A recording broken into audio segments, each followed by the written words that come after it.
on va vous proposer j'allais dire un témoignage, non, plus que ça, un plaidoyer de quelqu'un qui est engagé et aussi l'entreprise avec ses Monoprix Naturalia. Son président, Guillaume Sénéclose, est avec nous et je vous propose de l'accueillir sur scène, s'il vous plaît. Guillaume Sénéclose pour Monoprix Naturalia.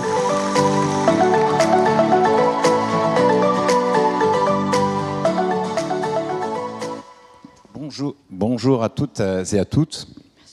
Que choisir entre la fin du mois et la fin du monde? Mettez-vous, quand vous êtes client et que vous allez dans les supermarchés, vous vous posez quand même la question du prix en ce moment, la question du pouvoir d'achat, obsessive. Quand on se dit, est-ce que finalement le bio c'est bien, mais c'est peut-être un petit peu plus cher. Donc vers quoi je vais arbitrer en ce moment? Et quand vous êtes aussi patronne ou patron d'industrie, vous devez arbitrer dans vos investissements entre le RSE et puis la rentabilité à court terme. Parce que tout ça, ça a un coût.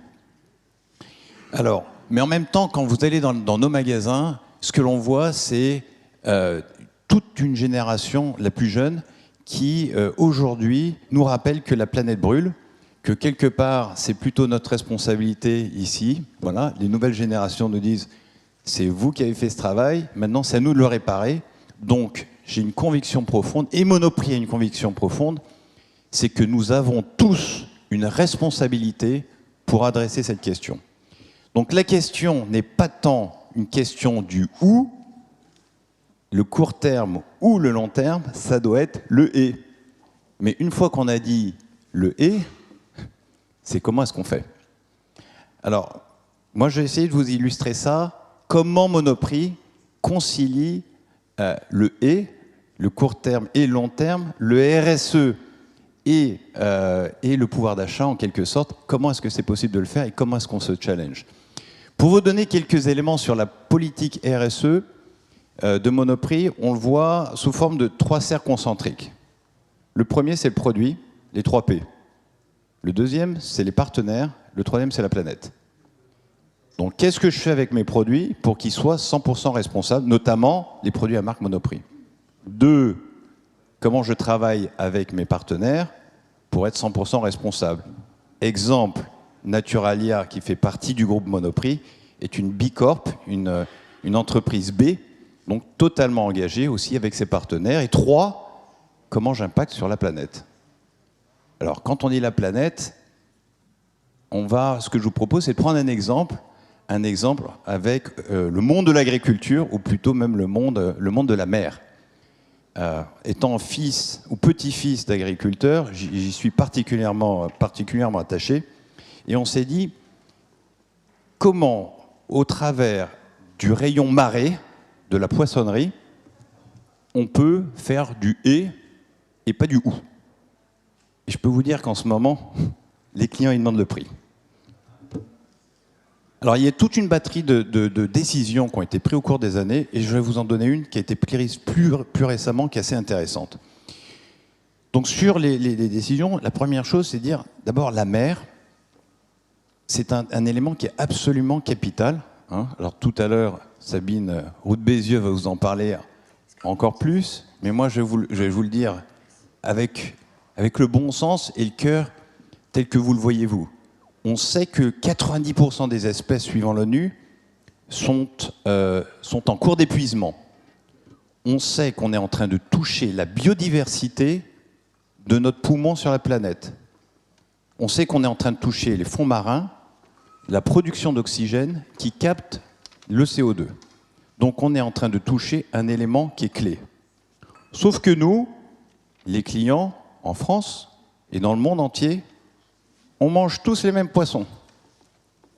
Je suis sûr que si je vous dis, pensez à un poisson, vous allez tous dire le même. Ça devrait sortir comme le saumon, le cabillaud, le lieu noir. Donc, qu'est-ce qu'on fait une fois que tout le monde prend les mêmes poissons et qu'on est en train d'épuiser les mers? Donc, la première décision, c'est de réduire l'offre de 30%. La deuxième décision, c'est de ne pas pêcher des animaux pendant qu'ils sont en moment de ponte. Le troisième, c'est sur les élevages sauvages, qu'ils soient, on appelle, c'est pavillon rouge, hein, c'est-à-dire qu'ils soient labellisés. Et quand il s'agit de l'élevage, hein, donc pas de la pêche sauvage, de l'élevage, il est 100% bio. Les crevettes sont 100% bio. Donc voilà. Donc ça, ce sont des décisions concrètes qui permettent en fait d'avoir un engagement total sur le RSE. Mais tout ça, c'est un coût.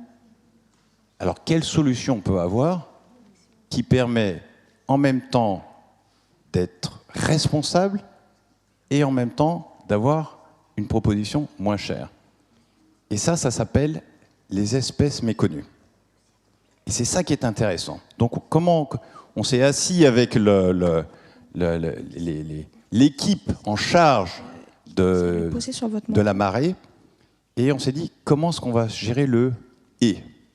Et on a été sur les bateaux de pêche. Et qu'est-ce qu'on a vu?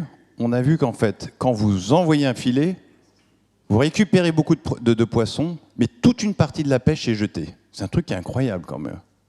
Pourquoi est-ce qu'elle est jetée? Parce que ce sont des espèces qui sont inconnues. Et donc les clients ne les achètent pas. Saumon, bar, cabillaud. Boum, lieu. Alors, est-ce que l'on ne peut pas faire... Alors, je dis aux pêcheurs, mais vous faites quoi avec vos produits? Eh bien, on les jette. Ben, nous, on dit, eh ben, qu'est-ce qu'on va faire? On va essayer de mettre le projecteur dessus et on va les vendre. Et on va les vendre à quoi? Un prix très bas. Donc ces produits-là, ils s'appellent le chinchard, par exemple. Ça a le même goût que le maquereau. Il y en a d'autres, ça s'appelle l'ombrine. Vous voyez, ils ont des petits noms jolis comme ça, mais ils ont surtout des prix qui sont bas. Donc, qu'est-ce que l'on peut faire avec ça?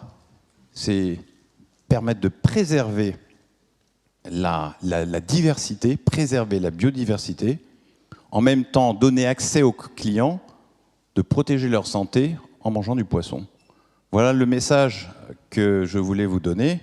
C'est peut-être une goutte d'eau dans un océan, c'est peut-être aussi une goutte d'eau, mais ça peut être aussi un océan bleu, dans une façon de penser qui nous permet de concilier